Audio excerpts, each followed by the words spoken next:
ഉടമ്പടി ചെയ്യുമ്പോൾ നിബന്ധനകൾ വെക്കുന്നുണ്ട്. എന്തൊക്കെയാണ് നിബന്ധനകൾ? എനിക്ക് ഉണ്ണാൻ തരണം, ഉടുക്കാൻ തരണം, എൻ്റെ വീട്ടിൽ എനിക്ക് തിരിച്ച് സമാധാനത്തോടെ എത്തിച്ചേരണം. അപ്പോഴെന്താണ്? എൻ്റെ യാത്രയെല്ലാം നീ എൻ്റെ കൂടെ സഞ്ചരിക്കണം. ഇതെല്ലാം നമ്മൾ എല്ലാ ദിവസവും കേൾക്കുന്ന സാക്ഷ്യങ്ങളാണ്. ഉണ്ണാൻ കൊടുക്കുന്നവരുടെ സാക്ഷ്യമുണ്ട്, ഉടുക്കാൻ കൊടുക്കുന്നവരുടെ സാക്ഷ്യമുണ്ട്, സമാധാന വീട്ടിൽ എത്തിച്ച് കൊടുക്കുന്നവരുടെ സാക്ഷ്യമുണ്ട്. അതെല്ലാം ഇപ്പം തന്നെ ഈ ദിവസങ്ങളിൽ വന്നൊരു സാക്ഷ്യം ഒരു മേരി ഗ്രേസിൻ്റെ സാക്ഷ്യമാണ്. മേരി ഗ്രേസ് തൈലമൊക്കെ പൂശി ആണ് പി എസ് സി ടെസ്റ്റിന് പോണത്. അപ്പം ആ ടെസ്റ്റ് സംഭവിച്ച കാര്യങ്ങൾ പറയുകയാണ്. ഇപ്പം ഇവളുടെ വയസ്സൊക്കെ കൂടി പല PSC പരീക്ഷകളും തോറ്റു. ഇതൊരു ലാസ്റ്റ് ഓപ്ഷനാണ്. ഉണ്ണാനും ഉടുക്കാനും വേണ്ടിയുള്ള പദ്ധതിക്കുള്ള അവസാനത്തെ ഒരു യാത്രയാണ്. ആദ്യം എന്താ ചെയ്യണത്? യാക്കോബ് ചെയ്ത പോലെ തൈലം പൂശും, പ്രതിഷ്ഠിക്കും. നമ്മൾ തൈലം നെറ്റിക്ക് പൂശുന്നത് എന്തിനാണ്? ഞാൻ ദൈവത്തിന് പ്രതിഷ്ഠിക്കപ്പെട്ടവളാണ്. ക്ലിയർ അല്ലേ? ഞാൻ ദൈവത്തിന് പ്രതിഷ്ഠിക്കപ്പെട്ടവനാണ്. അതാണ് തൈലം പൂശുന്നത്. നമ്മൾ രാവിലെ ഉടമ്പടി തൈലം എടുത്ത് പൂശുമ്പോൾ ഉദ്ദേശിക്കുന്നത്, ഒന്ന് ഞാൻ ഉടമ്പടി ചെയ്ത ആളാണ്, രണ്ടാമത്തത് ഉടമ്പടി വഴി ഞാൻ ദൈവത്തിന് പ്രതിഷ്ഠിക്കപ്പെട്ടവനാണ്. അപ്പോൾ സ്വാഭാവികമായിട്ടും ദൈവത്തിൻ്റെ ഉടമസ്ഥതയിലുള്ള ആളാണ് നമ്മൾ, അല്ലേ? അതാണ് ആദ്യമേ നാം പറയുന്നത്. ഇതെല്ലാം വിശ്വാസത്തിൻ്റെ പ്രയോഗങ്ങളാണ്. അച്ഛൻ നിങ്ങളോട് നേരത്തെ പറഞ്ഞിട്ടുണ്ട്, വിശ്വാസം നമുക്ക് വിശ്വാസത്തിൻ്റെ കൈമാറ്റം എന്തൊക്കെയാണ്? നമുക്ക് വിശ്വാസം എക്സ്പ്ലെയിൻ ചെയ്യുന്നത്, വെളിപ്പെടുത്തുന്നത്, എക്സ്പ്ലിസിറ്റ് ആക്കുന്നത്, നമുക്ക് വിശ്വാസം ബാഹ്യമായി പ്രകടിപ്പിക്കുന്നത് 3 തരത്തിലാണ്. എന്താണ്? വിശ്വാസം പ്രാർത്ഥനയിലൂടെ നമുക്ക് പ്രകടിപ്പിക്കാം. പിന്നെ എന്ത് ചെയ്യണം? വിശ്വാസം നമുക്ക് പ്രഖ്യാപിക്കാം. പിന്നെ എന്ത് ചെയ്യാം? വിശ്വാസം നമുക്ക് പ്രയോഗിക്കാം. ഉടമ്പടിക്ക് വരുന്ന ഒരു പ്രശ്നം എന്ന് വെച്ച് കഴിഞ്ഞാൽ, നമ്മൾ വ്യത്യസ്തമായ കാലാവസ്ഥകളിലും സാഹചര്യങ്ങളിലും ഈ 3 കാര്യവും ചെയ്യും. നമ്മൾ സാധാരണ ആധ്യാത്മിക വിഷയങ്ങളിൽ ഈ 3 കാര്യവും ആൾക്കാർ ചെയ്യത്തില്ല, പ്രത്യേകിച്ച് പ്രയോഗിക്കത്തില്ല. പ്രയോഗിക്കാൻ വേണ്ടി അവരുടെ കയ്യിൽ ഒന്നും കുറവാണ് കാര്യങ്ങളുള്ളത്. ഉടമ്പടിയിൽ പ്രയോഗിക്കാൻ ഒത്തിരി കാര്യങ്ങളുണ്ട്. ഉടമ്പടി തൈലം പ്രയോഗിക്കാനുള്ളതാണ്, ഉടമ്പടി ഉപ്പ് പ്രയോഗിക്കാനുള്ളതാണ്, പിന്നെ എന്തെല്ലാം കാര്യങ്ങൾ അതിൻ്റെ അകത്ത് വേറെ ആൾക്കാർ വ്യത്യസ്തമായ രീതിയിൽ ഉടമ്പടി കാശിരും ഒക്കെ.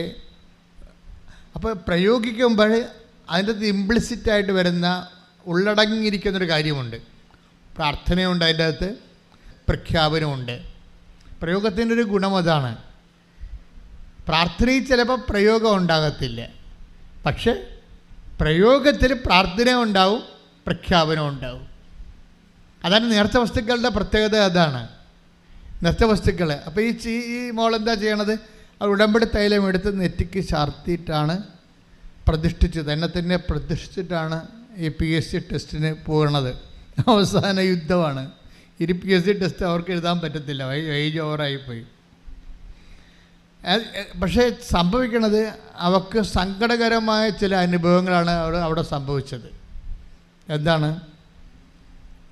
15 ക്വസ്റ്റ്യൻ അവൾ കണ്ടില്ല എഴുതി തീർന്നപ്പോഴേ. എന്താപത്താണെന്ന് നോക്കി. ആപത്ത് ഓട്ടോറിക്ഷയെ വിളിച്ച് വരിക. എന്താ പ്രശ്നം വെച്ചാൽ 15 ക്വസ്റ്റ്യൻ കണ്ടില്ല ആൾ. പരീക്ഷ കഴിഞ്ഞ ആൾ പുറത്തിറങ്ങിയപ്പോഴാണ് അയ്യോ എന്ന് പറഞ്ഞ് വെട്ടി പോയി.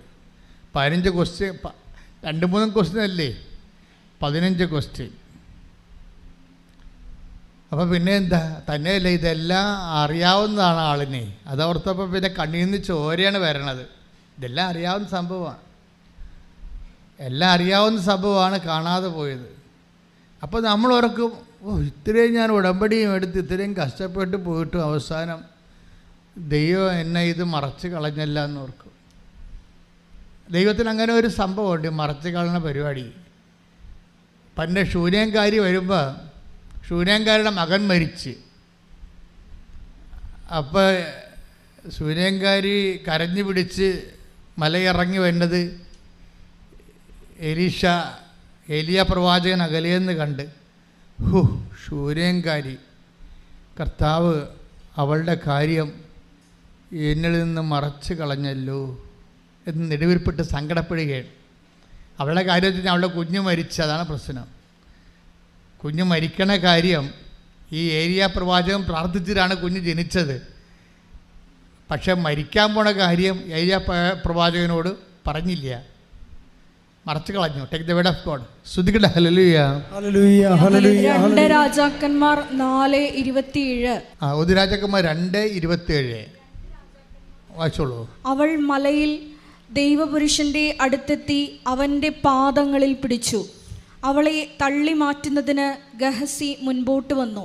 എന്നാൽ ദൈവപുരുഷൻ പറഞ്ഞു, അവളെ തടയരുത്, അവൾ കഠിന ദുഃഖത്തിലാണ്. കർത്താവ് അത് എന്നിൽ നിന്ന് മറച്ചിരിക്കുന്നു, എന്നെ അറിയിച്ചിട്ടില്ല. ഈ ദൈവത്തിൻ്റെ സ്നേഹം ചില സമയത്ത് നമ്മളെ മറച്ചും കളയും. അപ്പം നിങ്ങൾ മറച്ച്, നിങ്ങൾക്ക് എന്തെങ്കിലും കാര്യം ദൈവമേ ഇത് ദൈവത്തിന് അറിയാമായിരുന്നല്ലോ, എന്നിട്ടും പിന്നെ നീ എന്താണ് എന്നോട് ഇങ്ങനെ ചെയ്തത്, എനിക്കൊരു ക്ലൂ തന്നിരുന്നെങ്കിൽ ഞാൻ തീർച്ചയായിട്ടും വിസക്ക് പൈസ കൊടുക്കത്തില്ലായിരുന്നു, ഇപ്പം 4 ലക്ഷം പോയില്ലേ, നീ അതിൽ നിന്നത് മറച്ച് കളഞ്ഞില്ലേ എന്ന് ചോദിക്കാം. നമുക്ക് ദൈവത്തോട് എന്ത് ചോദ്യങ്ങൾ വേണമെങ്കിൽ ചോദിക്കാം. പക്ഷേ എൻ്റെ ഒരു അഭിപ്രായത്തിൽ ഒന്നും ചോദിക്കാതിരിക്കുന്നതാണ് നല്ലത്. എന്താ കാര്യം ചെയ്യുന്നത്? ദൈവത്തിനോട് സ്നേഹമുള്ളവരെ, ദൈവം ഇതിൻ്റെ അകത്ത് കക്ഷിയാണെങ്കിൽ നിങ്ങൾക്ക് അബദ്ധം വന്നാൽ മിണ്ടാതിരിക്കുന്നതാണ് നല്ലത്. നിങ്ങൾ ചില പരിപാടിയൊക്കെ ചെയ്യണത് ദൈവമായിട്ട് ബന്ധമില്ലല്ലോ. അത് നിങ്ങൾ ആരെങ്കിലും കൂട്ടുകാർ വന്ന് പറഞ്ഞ് ഞാൻ പോകുന്നുണ്ട് നീയും പോര്, നല്ല ഏജൻ്റാണെന്നൊക്കെ പറയുമ്പോൾ നിങ്ങൾ അവളെ സൂചിപ്പിക്കാൻ വേണ്ടി കാശ് കൊണ്ടേ കൊടുക്കണതാണ്. അതിന് ദൈവം കക്ഷിയല്ല അതിൻ്റെ അകത്ത്. പക്ഷേ നിങ്ങൾ ഉടമ്പടി എടുത്തതിന് ശേഷം ദൈവം നിങ്ങളുടെ ജീവിതത്തിൻ്റെ വിഷയത്തിൽ കക്ഷിയാകുകയാണ്. നിങ്ങളൊരു കക്ഷി, ദൈവം ഒരു കക്ഷി, ബൈലാറ്ററൽ ആയിട്ടുള്ള എഗ്രിമെൻ്റാണിത്. അങ്ങനെ ഉടമ്പെടുക്കുമ്പോൾ സ്വാഭാവികമായിട്ട് നിങ്ങൾ ദൈവനിരീക്ഷണത്തിലാണ്. അതിലെന്തെങ്കിലും ഒരു അബദ്ധം വന്ന് ലാഗ് ചെയ്യണമെങ്കിൽ എൻ്റെ മക്കളെ എടുത്തോ പിടിച്ചോ എന്ന് പറഞ്ഞ് ദൈവത്തിൻ്റെ കഴുത്തേക്ക് കയറരുത്. മണ്ടത്തരമാണത്.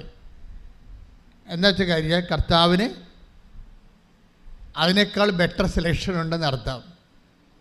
അമ്മയുടെ ഒരു ഏറ്റവും വലിയ പ്രശ്നം ഇതാണ്, കുരിശ് പെരുകുമ്പോൾ അമ്മ മിണ്ടത്തില്ല.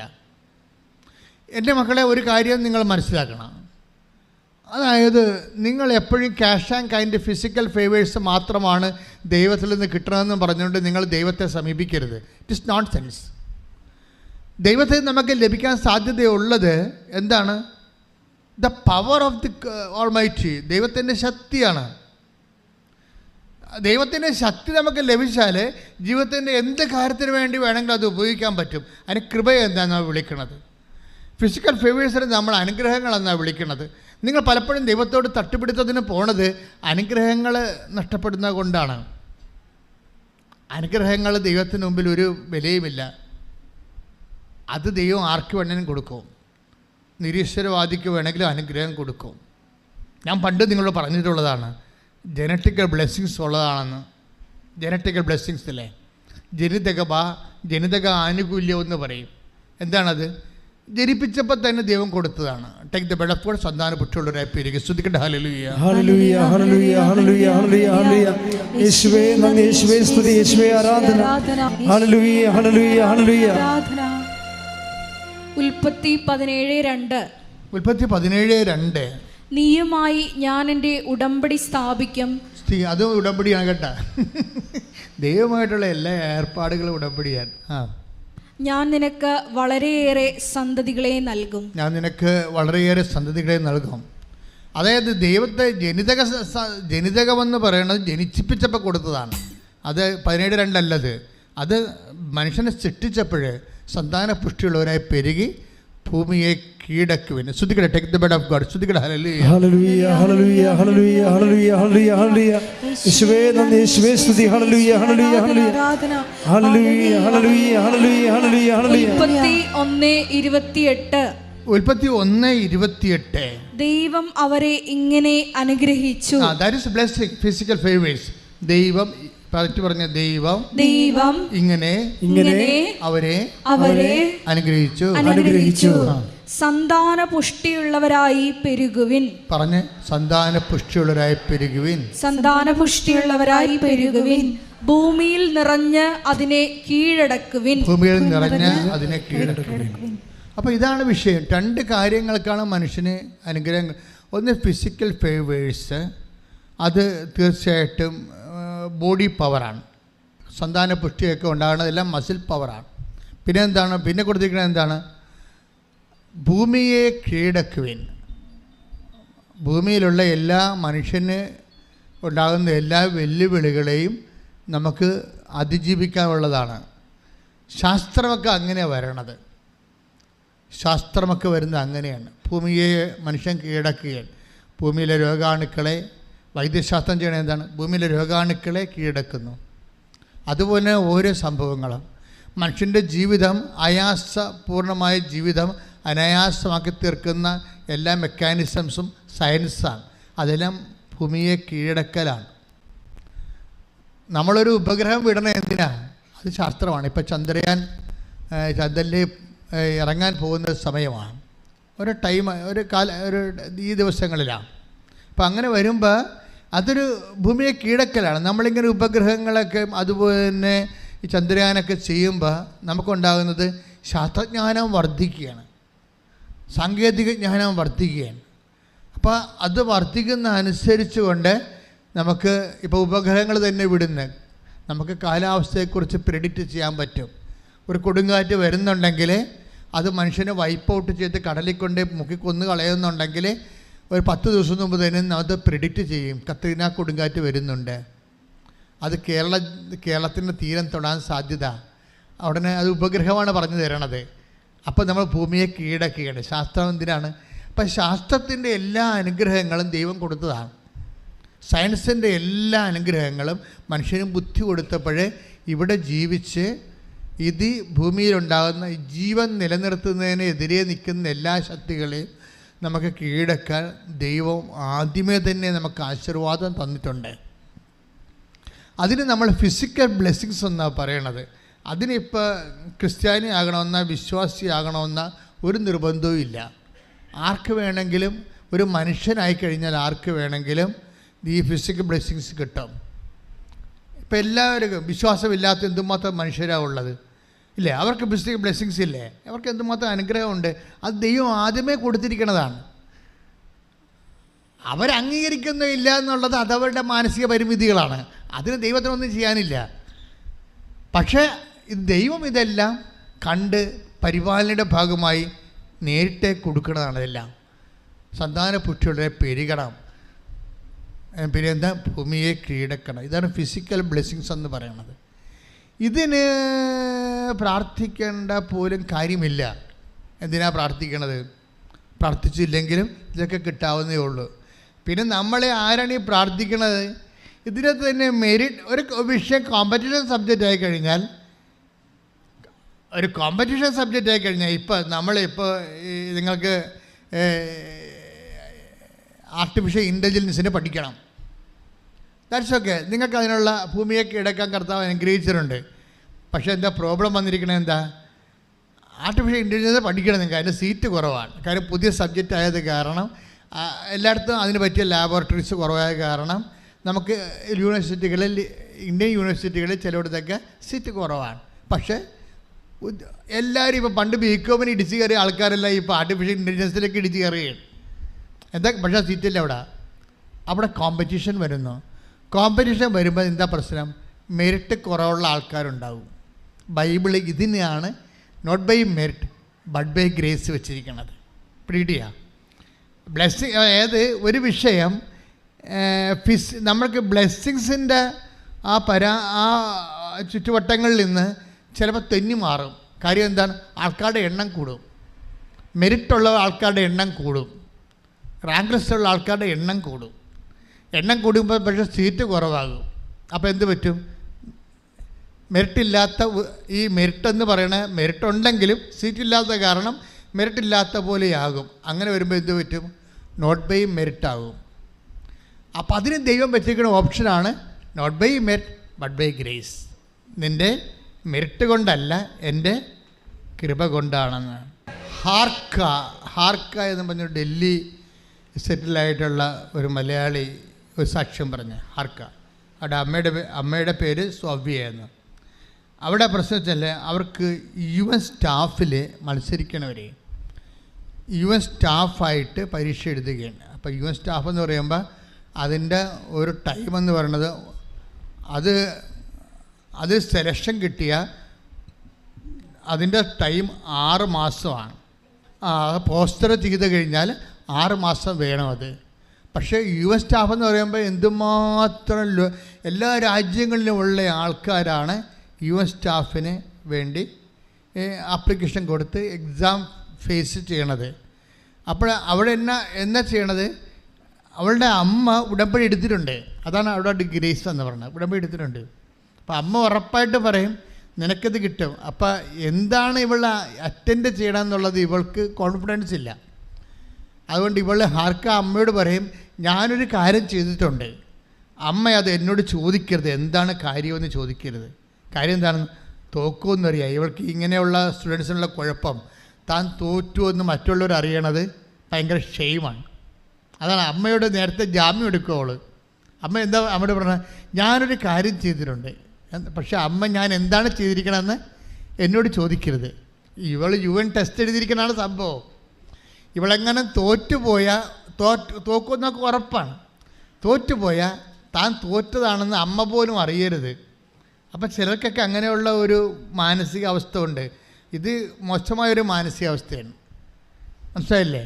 ഞാൻ തോറ്റതാണെന്ന് അമ്മ പോലും അറിയരുതെന്ന് പറയുന്ന ഒരു മാനസികാവസ്ഥയില്ലേ, ഇറ്റ് ഈസ് എഗൻസ്റ്റ് സ്പിരിച്വാലിറ്റി, നമ്മുടെ ആധ്യാത്മികതയെതിരാണ്. ഞാൻ ഇപ്പോൾ നമുക്ക് പഠിക്കാൻ വരുന്ന കുഞ്ഞുങ്ങളില്ലേ, പഠിക്കാൻ വരുന്ന, അതായത് പരീക്ഷയ്ക്ക് എഴുതാൻ വരുന്ന പ്രൊഫഷണൽസിൻ്റെ ശിരസിൽ ഞാൻ തൈലം പൂശും, നെറ്റിയിലും പൂശും. എന്തിനങ്ങനെ പൂശണമെന്ന് വെച്ച് കഴിഞ്ഞാൽ ഞാൻ അവർക്കൊരു ഉപദേശം കൊടുക്കും. നിങ്ങൾക്ക് കോൺഫിഡൻസ് ഉണ്ടാവരുത്. ശരിക്കും എന്താ കാര്യം, കോൺഫിഡൻസ് അല്ല നമുക്ക് വേണ്ടത്. നമുക്ക് വേണ്ടത് ദൈവാശ്രയമാണ് വേണ്ടത്. കോൺഫിഡൻസ് എന്ന് പറയുമ്പോൾ അതിനൊരു കുഴപ്പമുണ്ട് എന്ന് പറഞ്ഞ് നിങ്ങൾ കോൺഫിഡൻസ് കളയണമെന്നല്ല ഞാൻ പറയണത്. സ്പിരിച്വലി സ്പീക്കിംഗ് കോൺഫിഡൻസിന് വലിയ സ്കോറിങ് ഇല്ല. കോൺഫിഡൻസിന് നിങ്ങൾക്ക് ഞാനിപ്പോൾ ഏറ്റവും നല്ലവണ്ണം നടത്തിയിട്ടുള്ള അഭിഷേക കൺവെൻഷനൊക്കെ ഞാൻ വഴിനീളെ ഛർദ്ദിച്ച് അവശനായി എന്നെ ആൾക്കാർ പിടിച്ചുകൊണ്ട് പോയൊക്കെ അവിടെ കൊണ്ട് ഗ്രൗണ്ടിൽ ഇറക്കിയിട്ടുള്ള ചരിത്രങ്ങളുണ്ട്.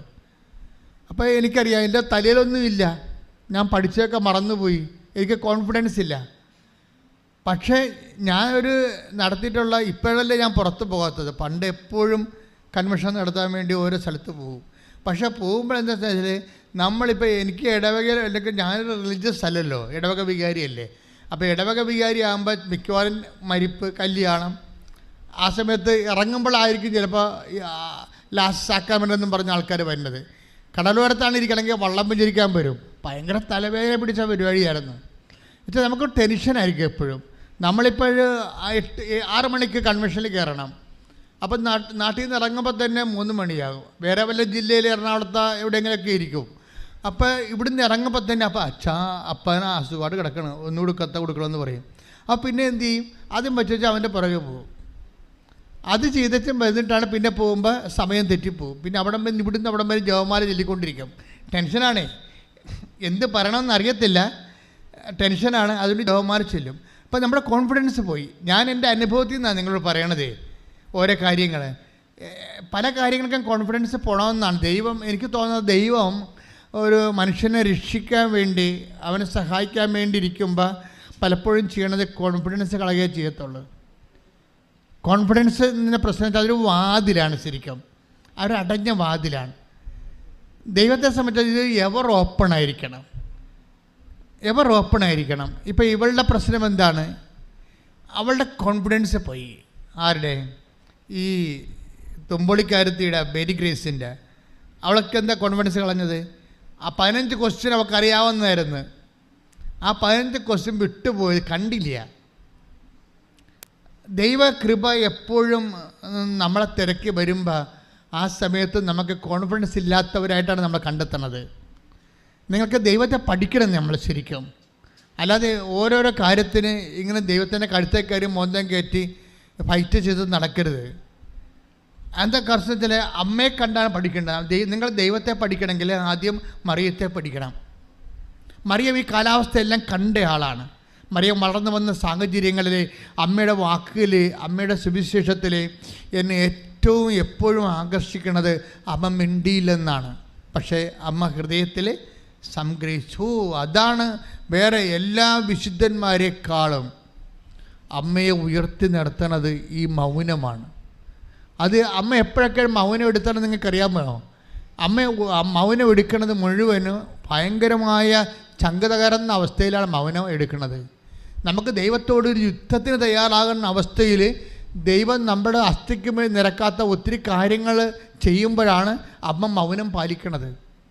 ഒരിക്കലും അമ്മ മൗനം പാലിച്ചത് ഒരു പരിചയമില്ലാത്ത ആൾക്കാർ പെറ്റതറിയാൻ വരുമ്പോഴാണ്. ബന്ധുക്കളില്ല, സ്വന്തപ്പെട്ടവരില്ല, ആരുമില്ല. അപ്പോഴുണ്ട് പ്രാകൃതം പിടിച്ച കുറേ മനുഷ്യർ പാതിരാത്രി കയറി വരും, ഇടയന്മാർ. അപ്പോൾ അവർ പോയി കഴിയുമ്പോൾ അമ്മ മൗനം പാലിക്കും. ഒരു കാര്യമില്ല, 72-80 മണിക്കൂർ മുമ്പ് മര്യാദക്ക് വീട്ടിൽ പ്രസവിക്കാനുള്ള എല്ലാ കാര്യവും സെറ്റ് ചെയ്തുകൊണ്ട് അന്നാമ്മ സെറ്റ് ചെയ്ത കാര്യമാണിത്. അവിടുന്ന് പിടിച്ചിറക്കി കൊണ്ടുപോരുകയാണ്. ഒരു കാര്യമില്ലാതെ പിടിച്ചിറക്കി കൊണ്ടുപോരുകയാണ്. എന്നിട്ടാണ് ഈ ചാണാക്കുഴി കൊടുന്ന് പെറ്റി കിടത്തണത്. അപ്പോൾ ഈ ഇത്രയും സങ്കടകരമായ ഒരു അവസ്ഥയിൽ ദൈവം ചെയ്യണതെല്ലാം നെഗറ്റീവാണ് ചെയ്യണത് മുഴുവനും. ആ ഈ നെഗറ്റീവ് ചെയ്യുമ്പോഴും അതിൻ്റെ അകത്തുള്ള പോസിറ്റീവ്, അതിൻ്റെ അകത്തിരിക്കുന്ന പോസിറ്റീവ് അറിയണമെങ്കിൽ നല്ല സ്പിരിച്വാലിറ്റി വേണം. ദൈവം ചെയ്യണ നെഗറ്റീവാണ് ചെയ്യണത്, പക്ഷെ അമ്മയ്ക്ക് ഫീൽ ചെയ്യണ പോസിറ്റീവായിട്ടാണ്. ഇതാണ് സ്പിരിച്വാലിറ്റി എന്ന് പറയണത്, മെയിൻ സ്പിരിച്വാലിറ്റി. ദൈവം നമ്മോട് നെഗറ്റീവ് ചെയ്യും, നമുക്കത് പോസിറ്റീവായിട്ട് ഫീൽ ചെയ്യും. അതുകൊണ്ടാണ് അമ്മ റിയാക്ട് ചെയ്യാത്തത്. പ്രാർത്ഥിക്കുക. അമ്മേ, പരിശുദ്ധ അമ്മേ, ദൈവമാതാവേ, അമ്മയെ പോലെ എന്റെ ജീവിതത്തിലെ നെഗറ്റീവ് സംഭവിക്കുമ്പോഴേ പോസിറ്റീവ് അനുഭവിച്ചതുപോലെ ഹൃദയത്തിൽ സംഗ്രഹിക്കാൻ എനിക്ക് ആത്മാഭിഷേകം നൽകണമേ. ആത്മാവേ, പരിശുദ്ധാത്മാവേ, അമ്മയിൽ വസിച്ചു വളർന്ന മറിയത്തിന്റെ ആത്മാവേ, എന്നിൽ വസിച്ച് സുവിശേഷത്തിന്റെ സാക്ഷിയാകാൻ എന്നെ അഭിഷേകം ചെയ്യണമേ.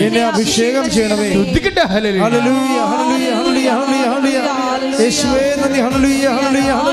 നമ്മുടെ ഈ മേരി ഗ്രേസിന്റെ വിഷയം എന്താ?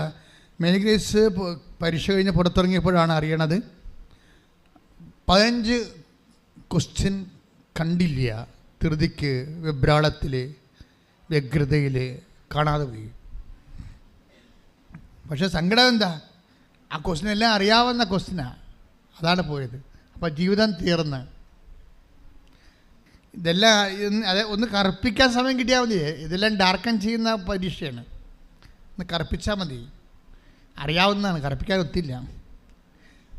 പക്ഷേ ഇവളുണ്ടല്ലോ, she's guided by the spirit.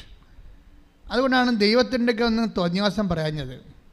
ചില വിഡ്ഢികൾ ഇങ്ങനെയുള്ള അവസ്ഥ വന്നാൽ ആദ്യം ദൈവത്തിൻ്റെ കഴുത്തേക്ക് ദൈവത്തിനെ പ്രതിയാക്കും. ദൈവം എൻ്റെ ആയിരുന്നു അവിടെ, എന്നൊന്ന് ഓർപ്പിച്ച് തന്നാൽ മതിയായതല്ല, എന്നൊന്ന് കാണിച്ചു തന്നാൽ മതിയായല്ല. പക്ഷെ മറിയം മിണ്ടത്തില്ല, നെഗറ്റീവ് സംഭവിച്ചാൽ മിണ്ടത്തില്ല. മേരി ഗ്രേസ് മിണ്ടിയില്ല കേട്ടോ. അറിഞ്ഞുകൊണ്ട് മിണ്ടാതിരുന്നോ അറിയാതെ മിണ്ടായിരുന്നോ നമുക്കറിയത്തില്ല. പക്ഷെ വൈകുന്നേരം ആയപ്പോൾ, രാത്രി ആയപ്പോൾ ആൻസർ കീ പബ്ലിഷ് ചെയ്ത് ഗവൺമെൻറ് പി എസ് സിയുടെ ആൻസർ കീ പബ്ലിഷ് ചെയ്ത്. ആൻസർ കീ പബ്ലിഷ് ചെയ്തപ്പോൾ എന്താ സംഭവം? ഇവൾ ഞെട്ടിപ്പോയി. കാര്യം ഇവൾക്ക് അറിയാമായിരുന്ന ചോദ്യങ്ങളല്ല ഇവൾ എഴുതി, ആ ചോദ്യങ്ങൾക്ക് ഇവൾ ഉദ്ദേശിച്ചിരുന്ന ആൻസറല്ല വന്നിരിക്കുന്നത്. അതാണ് പ്രശ്നം. അവൾ മനസ്സിൽ കണ്ട ആൻസറല്ല ആൻസർ കീയിലുള്ളത്. എങ്ങനെ ഇവൾ മനസ്സിൽ കണ്ടത് ഈ ചോദ്യങ്ങൾ മാതാവ് ഇവളെ കാണിക്കാതെ മറച്ചത് കൊണ്ടാണ് പ്രശ്നമായി. അപ്പം മാതാവ് ഈ ചോദ്യങ്ങൾ ഇവൾ എഴുതി തെറ്റിക്കൊന്ന് മനസ്സിലാക്കിയിട്ട് ഇവളെ കാണിക്കാതെ അമ്മ അത് മറച്ചു കളഞ്ഞ്. ഇവളെങ്ങാനും അത് അറ്റൻഡ് ചെയ്തെങ്കിൽ എല്ലാം നെഗറ്റീവായി പോയണം. എന്താ കാര്യം? ഇവള് ഉദ്ദേശിക്കണ മറുപടിയല്ല അതിന് കൊടുക്കേണ്ടത്. ആൻസർ കീയിൽ വേറെ ഉത്തരങ്ങളാണ്. അപ്പോൾ ഇവളെങ്ങനെ അത് കറപ്പിച്ചെങ്കിൽ നെഗറ്റീവ് മാർക്ക് അടിക്കും. ഉള്ള മാർക്ക് കൂടി പോയേനും. അവൾ അമ്മയോട് ഇത്രേ ചോദിച്ചുള്ളൂ. വീട്ടിൽ നിന്ന് ഇറങ്ങുമ്പോൾ ഉടമ്പടി തൈലം എടുത്ത് നെറ്റിയിൽ ചേർക്കുമ്പോൾ പറയുമ്പോൾ 100 പേരിൽ ഉൾപ്പെട്ടില്ലെങ്കിൽ എനിക്ക് ജോലി കിട്ടത്തില്ല. എൻ്റെ അവസാനത്തെ ജോലിയാണ്. 100 പേരാണ് വിളിച്ചിരിക്കണത്. 100 പേർക്കാണ് ഉദ്യോഗം ഉള്ളത്. എഴുതണ ചിലപ്പോൾ 7000 പേരെ വല്ലതും ആയിരിക്കും. ഈ 100 പേരുടെ ഉള്ളിൽ എൻ്റെ പേര് വന്നില്ലെങ്കിൽ എനിക്ക് ജോലി കിട്ടത്തില്ല. അമ്മയുടെ കയ്യിലാണ് അതെന്നും പറഞ്ഞാണ് ഇവിടെ ഇറങ്ങണത്. ഈ 100 പേരുടെ ഉള്ളിൽ ഇത് വരാൻ വേണ്ടിയാണ് ഈ ആൻസർ ഇവിടെ ക്വസ്റ്റ്യൻ കാണിക്കാതിരുന്നത്. ഇപ്പം എത്ര പേരിൽ അവർക്ക് ആൻസർ വന്നപ്പോൾ എത്ര വന്നിരിക്കുന്നത്? 43 നമ്പറായിട്ട് വന്നിരിക്കുകയാണ്. Praise the Lord. Hallelujah hallelujah hallelujah hallelujah. യേശുവേ നന്ദി. Hallelujah hallelujah hallelujah hallelujah hallelujah. ആഗ്രഹിക്കുന്നതിലും കൂടുതൽ ചെയ്തു തരാൻ കഴിയുന്ന ശക്തിക്ക് മുമ്പിൽ ആരാധിക്കുന്നു. ഹല്ലേലൂയ. നിന്റെ ഉള്ളിൽ വസിക്കാൻ വരണേ. പരിശുദ്ധ പരമ ദിവ്യകാരുണ്യത്തിന് എന്നേരവും ആരാധനയും സ്തുതിയും പുകഴ്ചയും ഉണ്ടായിരിക്കട്ടെ. അതെ, തിടുക്കത്തിൽ ഒരിക്കലും ദൈവമായിട്ട് ഒരു നീരസം ഉണ്ടാക്കാതിരിക്കാൻ വേണ്ടി സൂക്ഷിക്കണം. വളരെ കരുതലോടെ സൂക്ഷിക്കേണ്ട കാര്യങ്ങളാണ്. തിടുക്കത്തിൽ ദൈവമായിട്ട് ഒരു നീരസം ശരിയം അതങ്ങനെ വന്നു കഴിഞ്ഞാൽ പിന്നെ നിങ്ങൾ മാനസാന്തരപ്പെട്ടാൽ ഒക്കത്തില്ലത്. നിങ്ങൾ ബ്രാൻഡഡ് ആകും. ഇത് തന്നെയാണ് എല്ലായിടത്തും വരണത്. കാര്യം ഞാൻ എപ്പോഴും എൻ്റെ മക്കളോട് യൂത്തിനോട് എപ്പോഴും പറയും, മക്കളെ പയറ്റി ഈസ് ആൻ ഇൻ്റലിജൻറ്റ് ബിസിനസ് എന്ന് പറയും. അവർക്ക് പെട്ടെന്ന് മനസ്സിലായി ഞാൻ പറയണത്. ഞാൻ പറഞ്ഞ മക്കളെ, ഭക്തിയും ഒരു ബുദ്ധിപരമായ പ്രക്രിയയാണ്, ഇമോഷണലായിട്ടല്ല. നമുക്ക് ഭക്തിയെ സംബന്ധിച്ചിടത്തോളം അറിയാവുന്നത് ഇമോഷണലായിട്ടുള്ള വിഷയം, വൈകാരികമായ എന്തോ പ്രകടനങ്ങളാണ് ഭക്തിയായിട്ട് വരും. ഭക്തി പ്രകടനമെന്നല്ലേ പറയണത്. ഭക്തി പക്ഷേ വൈകാരികമായ പ്രകടനമല്ല. അതൊരു ട്രാൻസാക്ഷനാണ്, ഇൻ്റലിജൻറ്റ് ട്രാൻസാക്ഷനാണ്, ബുദ്ധിപരമായ ഒരു ഇടപെടലാണ്. ബുദ്ധിപരമായിട്ടുള്ള സ്കാർഡാകാതിരിക്കാൻ വേണ്ടി നോക്കണം. സ്കാർഡാകാതിരിക്കാൻ വെച്ച് കഴിഞ്ഞാൽ ഇപ്പോൾ ഗർഭിണികളുടെയൊക്കെ ശരീരത്തിൽ ബോഡി ലൂസാകത്തില്ലേ? അപ്പോൾ പിള്ളേരൊക്കെ തൊടുമ്പോൾ അവർ തൊടിയിക്കത്തില്ല ശരീരത്തിൽ, അത് പാട് വീഴോടാ അല്ലേ? നമ്മൾ ഇളമക്കൊണ്ട് നിൽക്കണം എന്നൊക്കെ പറയത്തില്ലേ? ബോഡി ലൂസ്ഡ് ആകണം. അവിടെ ആരെങ്കിലും അത് കുഞ്ഞു പിള്ളേർ വല്ലതും മാന്തിക വല്ലതും ചെയ്ത് കഴിഞ്ഞാൽ കൂടെയുള്ള മൂത്ത കുട്ടികളൊക്കെ അമ്മയൊക്കെ പിടിച്ച് വലിക്കുകയൊക്കെ ചെയ്യുമ്പോൾ പാട് വീണാൽ പിന്നെ പോകത്തില്ലത്.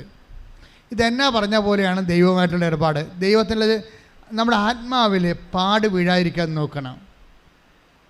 എന്നുവെച്ചാൽ മറിയത്തെ പോലെ ആകണമെന്ന് അർത്ഥം. Why I am promoting Mary.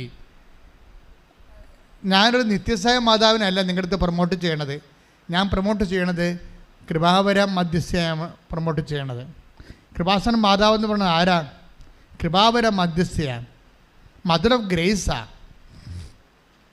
വിമലാംബികയായാലും ശരി, കൃപാസന മാതാവായാലും ശരി, അവിടെ നമ്മളുടെ കവാടത്തിലിരിക്കുന്ന മജ്ഗോറ അമ്മയായാലും ശരി, മദർ ഓഫ് ഗ്രേസാണ് കൃപാസന മാതാവ്. അപ്പോൾ ഞങ്ങൾ ഇവിടുന്ന് പ്രൊമോട്ട് ചെയ്യണത് മദർ ഓഫ് ഗ്രേസാണ്, കൃപാവര മധ്യസ്ഥയാണ്. നമുക്കറിയാമല്ലോ, അവൻ്റെ നാമത്തിൽ വിശ്വസിക്കുന്നവർക്കെല്ലാം കൃപയ്ക്ക് മേൽ കൃപ. Take the word of God. സ്തുതിക്കട്ടെ. ഹല്ലേലൂയ.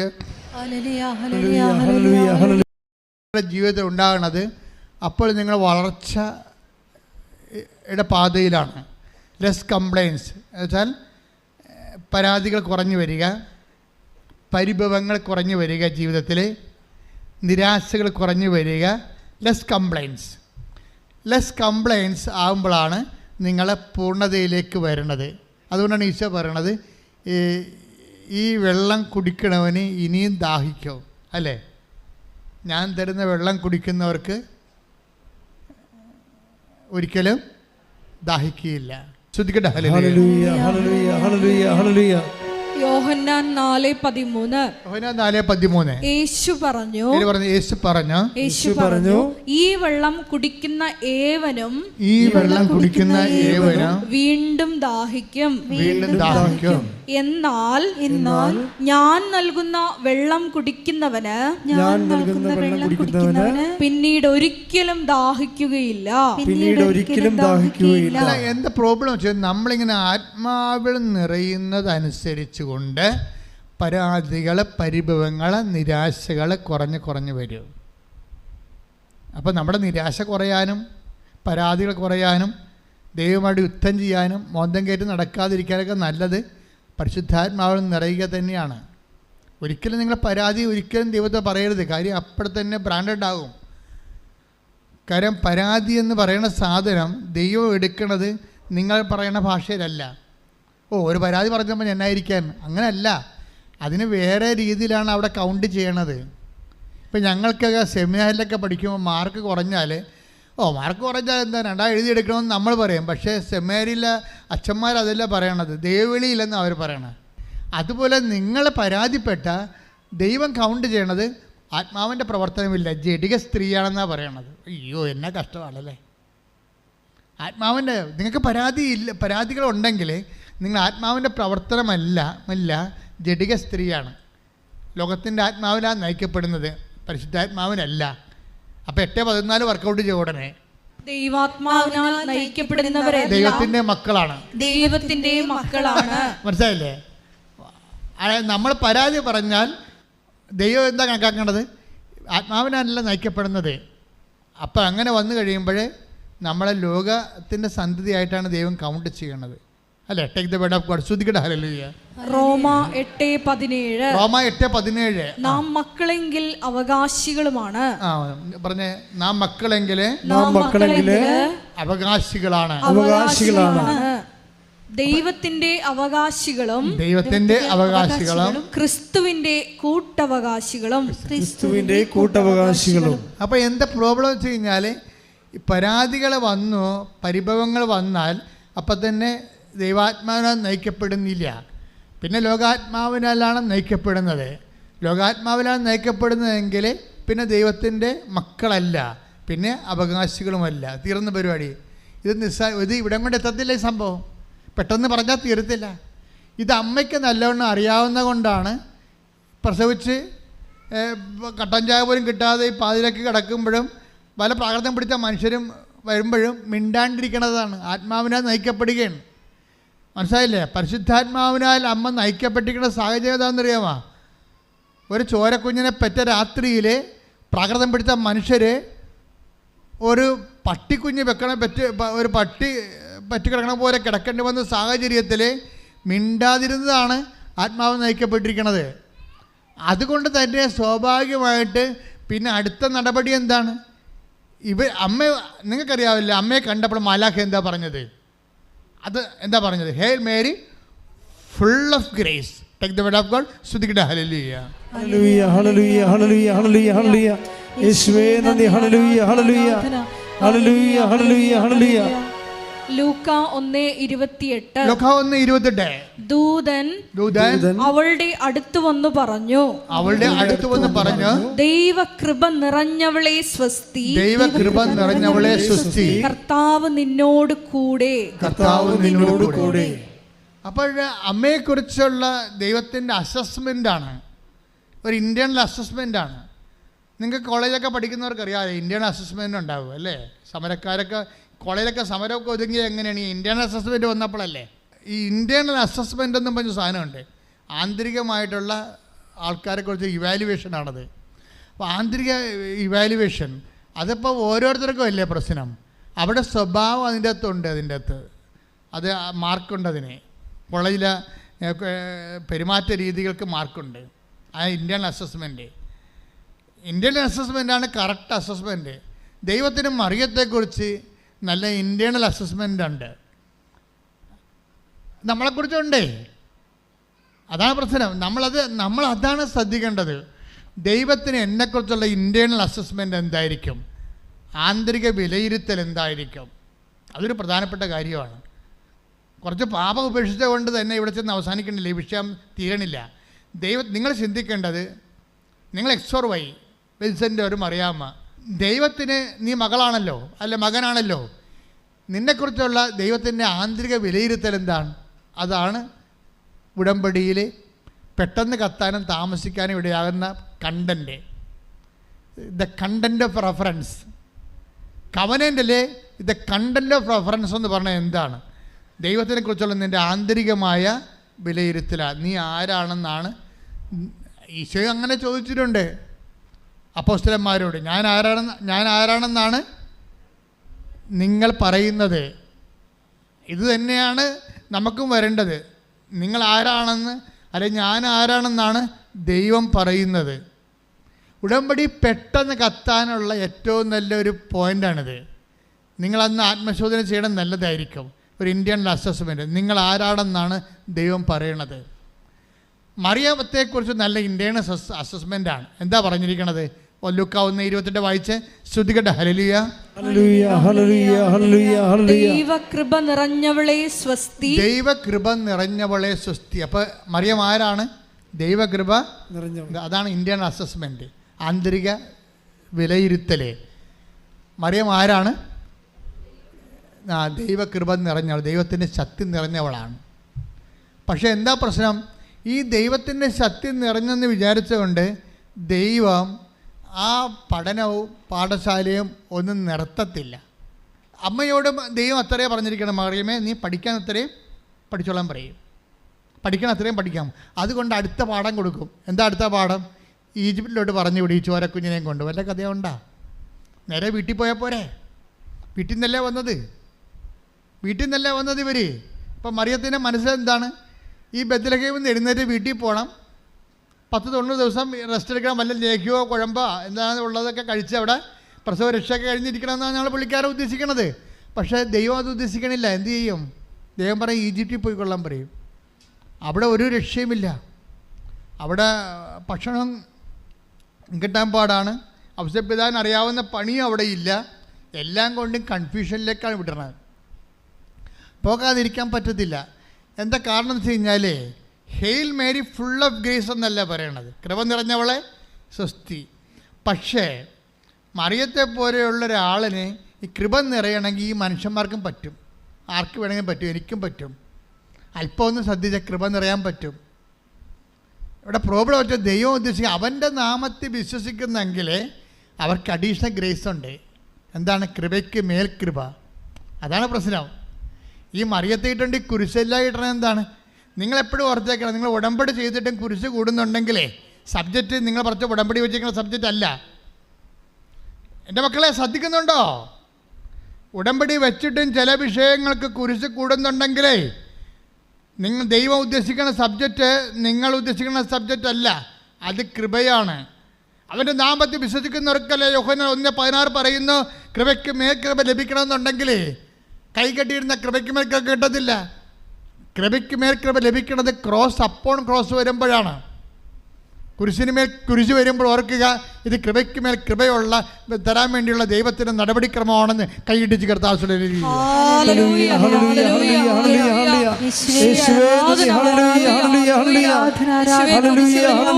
അതിന്റെ കൃപ നിറയ്ക്കുന്ന അവിടുത്തെ സ്നേഹത്തിന് ഞങ്ങൾ നന്ദി പറയുന്നു. ഹല്ലേലൂയ. ചോദിക്കരുത്. എന്താ ചോദിക്കാൻ പാടില്ലാത്ത കാര്യം? ഞാൻ തോക്കുകയാണെങ്കിൽ അമ്മ അറിയത്തില്ലേ ഞാൻ തോറ്റെന്നുള്ളത്. അപ്പം സ്വന്തം അമ്മയുടെ മുമ്പിൽ പോലും തോക്കപ്പെടുന്ന ആളായിട്ട് അറിയപ്പെടാൻ അവൾ ആഗ്രഹിക്കുന്നില്ല. ആ ഒരു മെൻ്റൽ സ്റ്റേറ്റ് ആധ്യാത്മികതയ്ക്ക് എതിരാണ്. എപ്പോഴും ദൈവം സ്റ്റാറ്റസ് ബ്രേക്ക് ചെയ്തുകൊണ്ടിരിക്കും. ഈ ഗ്രേസ് അപ്പോൺ ഗ്രേസ് വർക്ക് ചെയ്യണത് ക്രോസ് അപ്പോൺ ക്രോസ് വരുമ്പോഴാണ്. കൃപയ്ക്ക് മേൽ കൃപ എന്ന് പറയുമ്പോൾ കുരിശിന് മേൽ കൃപ കുരിശായിട്ടാണ് നമുക്ക് ആദ്യം ഫീൽ ചെയ്യണത്. അതായത് നമ്മളെ എപ്പോഴും സ്റ്റേറ്റ് ഓഫ് ഗ്രേസിൽ നിർത്തണം ദൈവത്തിന്. സ്റ്റേറ്റ് ഓഫ് ഗ്രേസിൽ, കൃപയുടെ സ്റ്റേറ്റിൽ. ഞാൻ പറയുന്നത് ഇപ്പം നിങ്ങൾ ഒരു കൈ അമ്മ മാത്രമേ ഉള്ളത് വീട്ടിൽ, നിങ്ങൾക്ക് 2 മക്കളുണ്ട്, ഭർത്താവുണ്ട്, നിങ്ങൾ പല ജോലിയുണ്ട്, ഒക്കെ ചെയ്യണം. അതിനുള്ളിൽ നിങ്ങൾക്ക് ഇടയ്ക്ക് രോഗവും വരും. എൻ്റെ മക്കളെ, ഇപ്പോഴൊന്നും നിങ്ങൾ പരാതി പറയരുതെന്നാണ് ഈ പറഞ്ഞതിൻ്റെ അർത്ഥം. പിടിയില്ല. നിങ്ങളുടെ ഭർത്താവിൻ്റെ തട്ടിക്കഴുത്ത് കയറി അല്ലെങ്കിൽ ഭാര്യയുടെ കഴുത്തിൽ കയറി മക്കളോട് പറഞ്ഞ് നീ കണ്ണ് കാണാൻ പാടില്ല, നീ മനുഷ്യനാണെന്നൊക്കെ ഒരു അക്ഷരം മിണ്ടരുത്. കൃപയുടെ ടാപ്പിംഗ് ടൈമാണ്. ഗ്രേസ് ടാപ്പിംഗ് ടൈം ആകുമ്പോൾ ക്രിസ്തുവിനോട് മാത്രമേ നിങ്ങൾക്ക് സംവേദിക്കേണ്ട കാര്യമുള്ളൂ. മറ്റതെല്ലാം ദൈവം അറിഞ്ഞുകൊണ്ട് ചെയ്യണ ക്രമീകരണങ്ങളല്ലേ, അപ്പോൾ അതുകൊണ്ട് ഗ്രേസ് അവൻ്റെ നാമത്തെ വിശ്വസിക്കുന്നവർക്കെല്ലാം കൃപയ്ക്ക് മേൽ കൃപ എന്ന് പറയുമ്പോൾ പവർ ഓഫ് ഗോഡാണത് കൃപയെന്ന് പറയുന്നത്. അപ്പോൾ പവർ ഓഫ് ഗോഡ് അടിക്കുന്ന സമയത്ത് മൗനമായിരിക്കണം. ഇപ്പം കർത്താവ് നുകം വെക്കുമ്പോഴേ 3:28 വിലാപം പുസ്തകം എടുത്തേ 3:27 വിലാപങ്ങൾ 3:27-28 വിലാപങ്ങൾ 3:27-28 യൗവനത്തിൽ നുകം വഹിക്കുന്നത് മനുഷ്യന് നല്ലതാണ്. നല്ലതാണെന്നാ പറയണത്. നുകമേ ഭാരം നല്ലതാണെന്ന് ഒരു ലോകത്തിലെ ഒരു മതപുസ്തകവും പറയത്തില്ല. ഇത് കൃപയുടെ പുസ്തകമായത് കൊണ്ടാണ് പറയണത്. യൗവനത്തിൽ നുകം വഹിക്കുന്നത് മനുഷ്യന് നല്ലതാണ്. അവിടുന്ന് അത് അവൻ്റെ മേൽ വയ്ക്കുമ്പോൾ അവൻ ഏകനായി. നിങ്ങളൊന്ന് പറഞ്ഞ മക്കളെ, അവൻ ഏകനായി മൗനമായിരിക്കട്ടെ. എന്നുവെച്ചാൽ വിളിച്ചു കൂവരുത്. മൊബൈൽ എടുത്തിട്ട് ആൻറ്റിയോടും അമ്മയോടും നാത്തുമാരോടും വീട്ടുകാരോടും വിളിച്ചു കൂവരുത്. ഏകനായിരിക്കണമെന്ന്, ദൈവത്തിൻ്റെ കൂടെ ആയിരിക്കണമെന്നായി പറഞ്ഞതിൻ്റെ അർത്ഥം. അതായത് നിങ്ങൾ വളരെ ശ്രദ്ധിക്കേണ്ടത്, നിങ്ങൾ ദൈവമായിട്ടാണ് പോകാൻ ഉദ്ദേശിക്കുന്നത് എങ്കിൽ ദൈവത്തിൻ്റെ വഴികൾ അറിയണം. ഒന്നൂടെ വായിച്ചത് യൗവനത്തിൽ നുകം വഹിക്കുന്നത് മനുഷ്യന് നല്ലതാണ്. അവിടുന്ന് അത് അവന്റെ മേൽ വയ്ക്കുമ്പോൾ അവൻ ഏകനായി മൗനമായിരിക്കട്ടെ.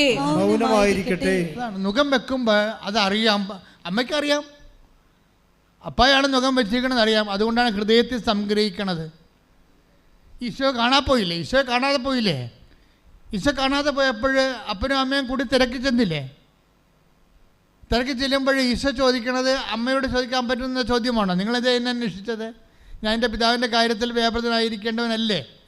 വേണമെങ്കിൽ ഈശോക്ക് അത് ചോദിക്കാതിരിക്കാമായിരുന്നു. അപ്പോൾ ദൈവം ഉണ്ടാക്കുന്ന നെഗറ്റീവ്സ് എങ്ങനെ കൈകാര്യം ചെയ്യണമെന്ന് ലോകത്തോട് പറയുന്നത് മറിയമാണ്. കൈയടിച്ച് കർത്താവ്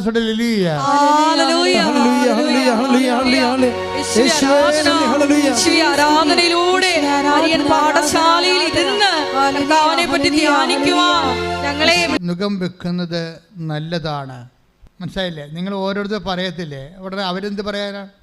അവർ പിശാചിനുണ്ടായിരിക്കും നിങ്ങൾ പറയണത്. നാത്തൂനായിരിക്കും കാര്യം ചെയ്ത്. അവർ ചിലപ്പോൾ സാരി എടുത്ത ചുരിദാറിട്ട പിശാചായിരിക്കും. അറിയത്തില്ല, നമുക്കറിയത്തില്ല. അവർ പറയും കൊള്ളാം, നീ അങ്ങനെ ആട്ടും തുപ്പും കണ്ട് കിടക്കുക, അവിടെ വായിട്ടും കുത്തും, അവളുടെ വായിട്ടും കുത്തും മേടിച്ച് അവിടെ കിടക്കുകയുള്ളു. എൻ്റെ അടുത്ത് ഇറങ്ങില്ല, അഭ്യാസം ഞാൻ കാണിച്ചത് നിർത്തി കളഞ്ഞു. അതല്ലേ അവർ പറയത്തുള്ളൂ.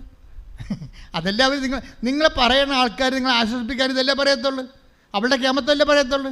ഇത് പരിശുദ്ധാത്മാവിന് വേണ്ട. കൈയിടിച്ച് കർത്താവ് 2:48 അവനെ കണ്ടപ്പോൾ മാതാപിതാക്കൾ വിസ്മയിച്ചു.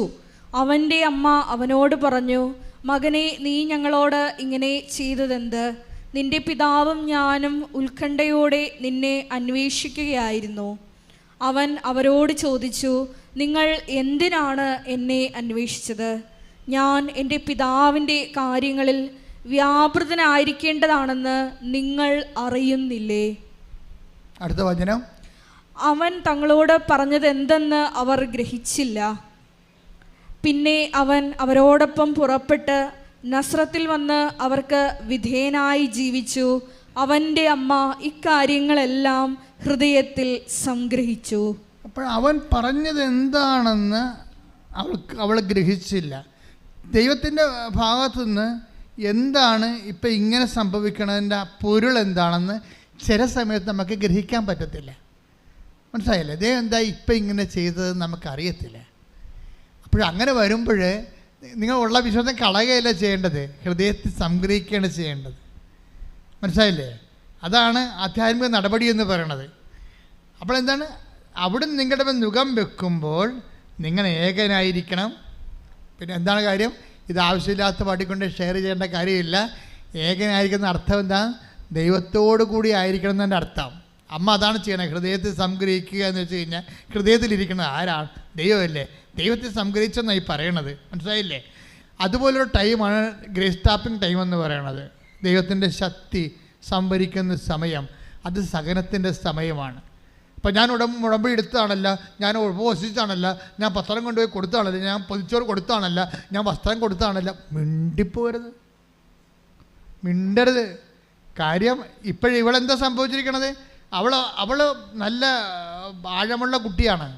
അവൾ പറഞ്ഞ്, കർത്താവേ നിനക്ക് എന്നെ ഒന്ന് ഓർപ്പിച്ച് തരാൻ പാടില്ലായിരുന്നോ? 15 ക്വസ്റ്റ്യൻ ഞാൻ കണ്ടില്ലല്ലോ, കണ്ടെത്തി അങ്ങനെ ഒന്നും അവൾ പറഞ്ഞില്ലല്ലോ. സങ്കടപ്പെട്ടെന്നല്ലേ ഉള്ളൂ. പക്ഷേ എന്താണ്, ഒരു 3-4 മണിക്കൂർ കഴിഞ്ഞപ്പോൾ പിക്ചർ മാറിയില്ലേ? അവളുടെ മനസ്സിലെഴുതിയിരുന്ന മനസ്സിലുണ്ടായിരുന്ന ഉത്തരം മുഴുവനും അത് കറപ്പിച്ചിരുന്നെങ്കിൽ അവൾ തോറ്റുപോയില്ല, നെഗറ്റീവ് മാർക്ക് അടിച്ച്. അപ്പോൾ ദൈവം എല്ലാം നല്ലതുപോലെ ചെയ്യത്തുള്ളൂ. അതാണ് നുകം വെക്കണത് നല്ലതാണെന്ന് പറയണില്ലേ. നുകം വെക്കണത് നല്ലതാണ്. ഈശോയുടെ ഒരു രീതി അറിയാമല്ല. ഈശോ സഹനം തരുമ്പോൾ അത് വെള്ളം കാണുമ്പോൾ ഈശോ പറഞ്ഞ എന്താണ്, ഞാൻ ഈ ചെയ്തത് എന്താണെന്ന് ഇപ്പം നിനക്ക് മനസ്സിലാവത്തില്ല, പിന്നീടത് മനസ്സിലാകും. ഇപ്പോൾ ഒരു ഓട്ടിസം കുഞ്ഞിനെ കർത്താവ് തന്നിരിക്കണം വിചാരിച്ചു, അത് നമുക്ക് മനസ്സിലാവത്തില്ല. നിങ്ങൾ പറയണത്, നിങ്ങളെന്താ പറയണത്? എൻ്റെ അനിയത്തി നല്ല അടിപൊളി പിള്ളേരെ കുഞ്ഞുങ്ങളെ പ്രസവിച്ച് അതിനൊക്കെ നല്ലോണം പഠിക്കാൻ നടക്കണം, എനിക്ക് മാത്രമേ ഈ പിജാതിനെ തന്നെന്ന് പറയും. പുറത്ത് പറയത്തില്ലേ, കുഞ്ഞിനെ കേൾപ്പിച്ചും പറയത്തില്ല, മനസ്സിൽ വിചാരിക്കും. ഞാൻ പറഞ്ഞ ഹൃദയത്തെ സംഗ്രഹിക്കണമെന്ന് ഞാൻ പറയത്തുള്ളൂ. മിണ്ടരുത്. കർത്താവ് അവിടെ നിങ്ങളുടെ മുഖം വെക്കുമ്പോൾ നിങ്ങൾ മൗനമായിരിക്കണം. കാര്യം നിങ്ങളുടെ ഭർത്താവ് പോലും അത് നിങ്ങളുടെ സങ്കടം മനസ്സിലാക്കാൻ വേണ്ടി മാത്രം വളരത്തില്ല. കാര്യം അത് അമ്മയാണല്ലോ ഇതിൽ അനുഭവിക്കുന്നത്. അപ്പനും അനുഭവിക്കുന്നുണ്ടെന്ന് പറഞ്ഞാലും ഓട്ടിസം കുഞ്ഞിൻ്റെ കാര്യം മുഴുവൻ അനുഭവിക്കുന്നതും ഹൈപ്പർ ആക്ടിവിറ്റിയുടെ കുഞ്ഞുങ്ങൾ അനുഭവിക്കുന്നത് അമ്മ തന്നെയാണ്. അപ്പം അതിൻ്റെ കൂടെ ഉള്ളവരൊക്കെ പങ്കുചേരുന്നുണ്ടെങ്കിലും പ്രിൻസിപ്പളായിട്ടുള്ള എമൗണ്ട് അമ്മയുടെ കയ്യിലാണ് വരണത്. അപ്പോൾ നിങ്ങൾ ഓർക്കണം, നിങ്ങൾ അൽഫോൻസാമ്മയേക്കാൾ വലിയ റാങ്കിലേക്കാണ് ദൈവം ഇപ്പം തന്നെ വിളിച്ചിരിക്കണത്. അൽഫോൻസാമ്മയേക്കാൾ വലിയ, നിങ്ങൾക്കിനി തീയിൽ കൊണ്ടുപോയി കൈ കൊണ്ടുപോയി തീടത്ത് വെക്കേണ്ട കാര്യമൊന്നുമില്ല. ഓൾറെഡി നിങ്ങളുടെ കൈ മാത്രമല്ല, നിങ്ങളുടെ ശരീരം മൊത്തം അടപ്പിൻ്റെ തിരിക്കുകയാണ്. അൽഫോൻസാമ്മയെപ്പോൾ ഇനി നിങ്ങൾക്ക് കൈ കൊണ്ടുപോയി തീടത്ത് വെക്കേണ്ട കാര്യമില്ല. നിങ്ങൾ ഓൾറെഡി നിങ്ങളുടെ ശരീരം മുഴുവനും ഈ ജന്മം തന്നെ അടപ്പിലിരിക്കുകയാണ്.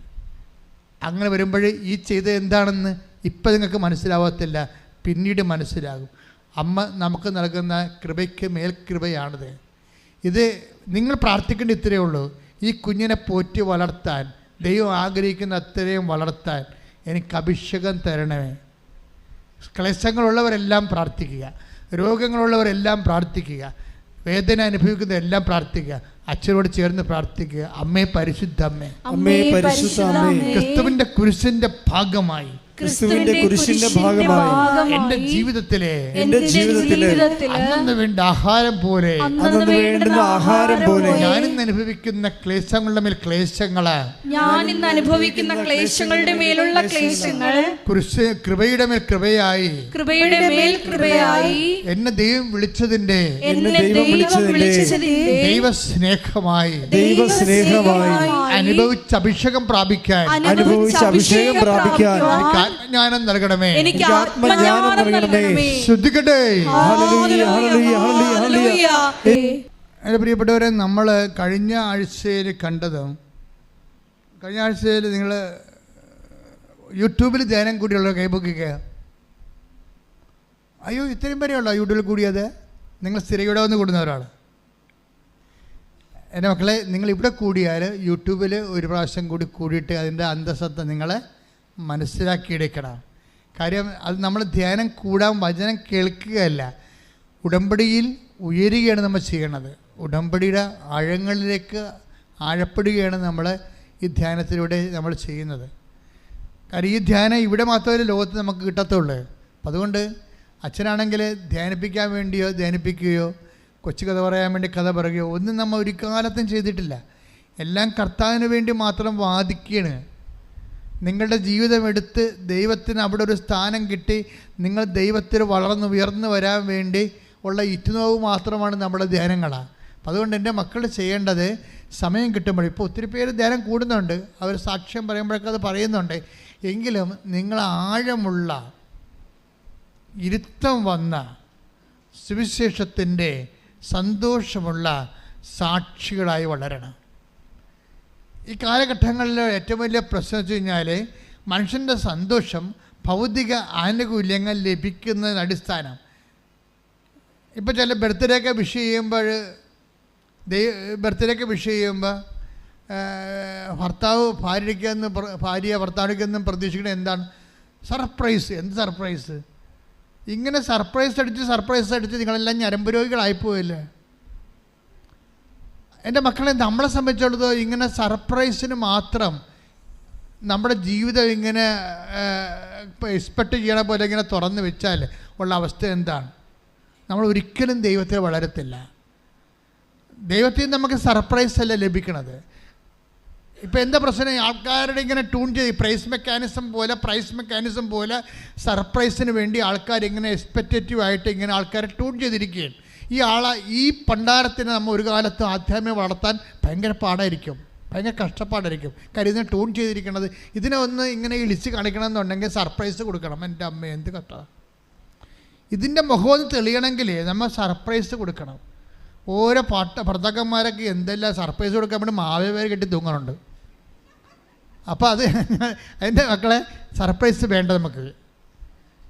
നമ്മൾ ദൈവത്തിൽ നിങ്ങൾ കുറച്ച് ഈടുള്ള ഒരാൾക്ക് മാറുക. കുറച്ച് കഴിയുമ്പോൾ പരിശുദ്ധ അമ്മയ്ക്ക് ദൈവം കൊടുത്ത സർപ്രൈസൊക്കെ അറിയാവില്ല, ഒരു 1.5 സർപ്രൈസായി പോയി. പക്ഷേ എന്താ സംഭവം? അവർക്കിതിനെക്കുറിച്ച് കൃത്യമായിട്ടൊരു ജ്ഞാനമുണ്ട്.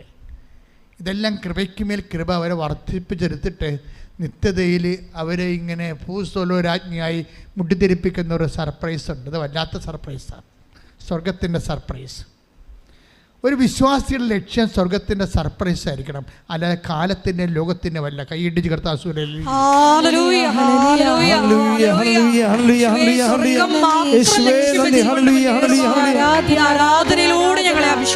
പരിശുദ്ധ പരമ ദിവ്യകാരുണ്യത്തിന് എൻ്റെ മക്കൾ ശ്രദ്ധിക്കേണ്ടത്, നിങ്ങളുടെ സാക്ഷ്യങ്ങൾ സംഭവിക്കുന്ന ഒരു വിഷയമുണ്ട്. ഒരു അനുഗ്രഹം നമുക്ക് ലഭിച്ചു, ഒരു സാക്ഷ്യം ലഭിച്ചു. സാക്ഷ്യം ബേസിക്കായിട്ട് എന്താണ്? അടയാളമല്ലേ? അല്ലേ? അടയാളം ബേസിക്കായിട്ട് എന്താണ്? ദൈവത്തിൻ്റെ മഹത്വപ്പെട്ടതിൻ്റെ അടയാളമാണ്. ദൈവത്തിൻ്റെ മഹത്വം ബേസിക്കായിട്ട് എന്താണ്? ദൈവത്തിൻ്റെ നാമത്തിൻ്റെ മഹത്വമാണ്. ദൈവത്തിൻ്റെ നാമത്തിൻ്റെ മഹത്വം ബേസിക്കായിട്ട് എന്താണ്? സാത്താൻ്റെ പുറന്തള്ളലാണ്. കൈയിടിച്ച് കർത്താവേ കർത്താവ് നമുക്ക് നല്ല വചനങ്ങൾ തരുന്നുണ്ട്. കർത്താവ് നമ്മളോട് മനസ്സ് തുറക്കുന്നുണ്ട്. നിങ്ങൾക്കെല്ലാം ശക്തി ലഭിക്കുന്നുണ്ട്. നമുക്ക് നല്ല പാട്ട് തരുന്നുണ്ട്. നമ്മൾ സുവിശേഷത്തിൻ്റെ ആഹ്ലാദത്തിൽ അഭിഷേകം പ്രാപിച്ചുകൊണ്ടിരിക്കുകയാണ്. ഇപ്പോൾ നമ്മൾ ശക്തി ധരിക്കേണ്ട സമയമാണ്. ഇപ്പോൾ നമ്മൾ സൗഖ്യം ധരിക്കേണ്ട സമയമാണ്. ഇപ്പോൾ നമ്മൾ വിടുതൽ പ്രാപിക്കുന്ന സമയമാണ്. ഉടമ്പടി ഉയർപ്പിൻ്റെ സമയമാണ്. ശ്രുതികയുടെ ഭാഷാപരത്തോടെ